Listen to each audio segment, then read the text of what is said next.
development of this chapter, we marked the following challenge. To determine the importance of the labrum pathology in the hip, describing its types of injury, which clinical data provide us a diagnosis and the arthroscopic techniques as an option for diagnosis or treatment of the labrum, discussing the best treatment method, whether debridement, repair, or reattachment. The importance of the acetabular labrum has been widely studied.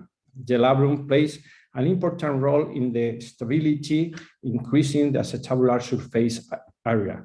The labrum acts as a seal, ensuring a more constant lubrication of the fluid film within the hip joint.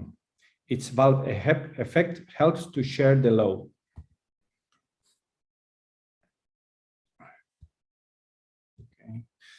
Okay, the prevalence of labral tears in patients with hip or groin pain is situated from 20 up to 55%.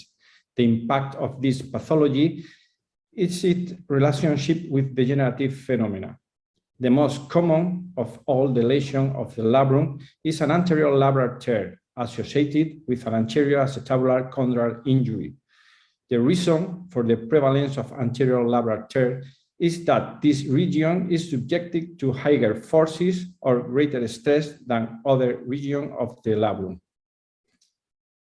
The clinical presentation is an anterior hip and groin pain.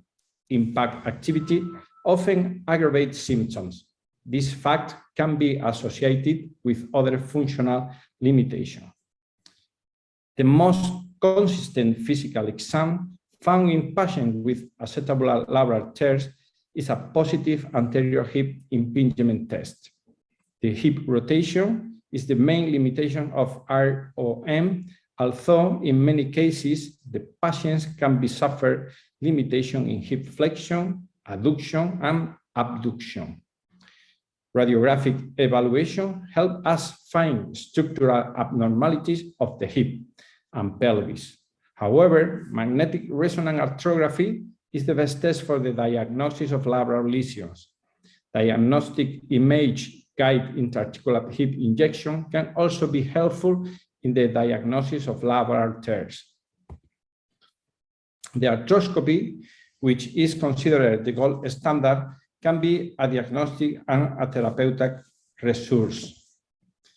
General or spinal anesthesia plays a main role to obtain an optimal muscle relaxation in order to minimize the amount of traction needed for distraction. The procedure can be performed by either a supine lateral or modified supine approach. No difference have been found in outcome regardless the access used.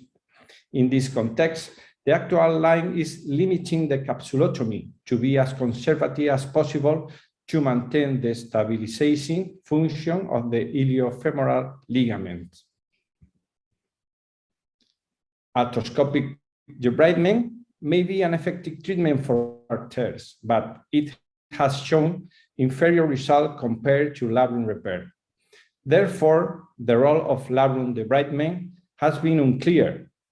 In selected cases of stable labral tears, the labral debridement can allow a functional labrum.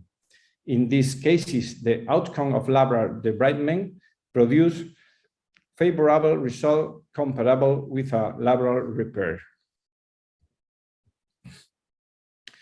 To obtain a good labrum repair, the most important is to prepare it.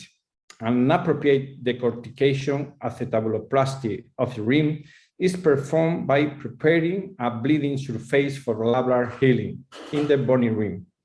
Depending on the magnitude of the rim resection, the labrum does not necessarily need to be detached. The safety margin for anchor placement has been well defined using the acetabular rim angle. This angle is made by the subchondral margin and the outer acetabular cortex. This angle shows how much room exists to place a suture anchor completely in the bone. The rim trimming increase the rim angle, but if the drill depth increase, the rim angle decrease. The addition of curved drill guides and curved anchor prevent iatrogenic articular penetration.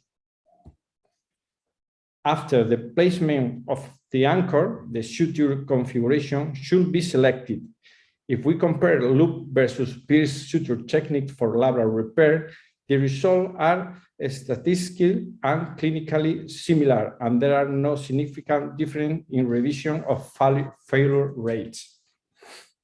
Then, to take home, the acetabular labrum plays an important role in the hip.